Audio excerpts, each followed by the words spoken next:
आप જોઈ રહ્યા છો લાઈવ દરબાર ન્યૂઝ। ડભોઈ નગરપાલિકા દ્વારા 1 ઓગસ્ટથી નગરમાં single use plastic paper cup ઉપર બેન લગાવ્યો છે। તેમ છતાં કોઈ કેટલાક વેપારીઓ દ્વારા પાલિકાના હુકમનો અનાદર થતો જોવા મળી રહ્યો હતો।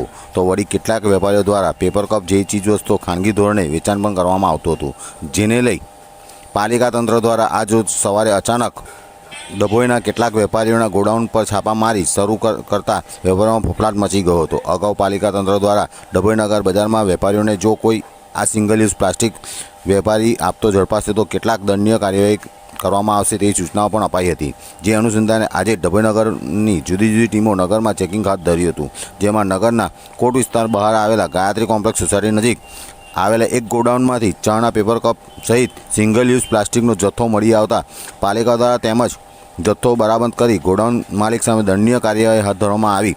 પાલિકા તંત્રના આ સપાટાને જોઈ ડભોઈ નગરના બજારોમાં પ્લાસ્ટિક થેલીઓ કે આવા પેપર કપ રાખતા વેપારીઓમાં ફફડાટ મચી જવા પામ્યો હતો। ડભોઈ નગરપાલિકા ટીમ મહેશભાઈ વસાવા, કોપિનભાઈ પટેલ, જિગ્નેશભાઈ, દર્શનભાઈ પંચાલ સહિતના પાલિકાના કર્મચારીઓ દ્વારા ચેકિંગ હાથ ધરવામાં આવ્યું હતું। ઇન્ચાર્જ મહેશભાઈને પૂછતા ગાયત્રી કોમ્પ્લેક્સમાંથી ઝડપાયેલો મુદ્દામાલ આશરે 200 થી 250 કિલો મળી આવ્યો છે, જે આશરે દંડ 1 લાખ ફટકારવામાં કાર્યવાહી કરવામાં આવશે।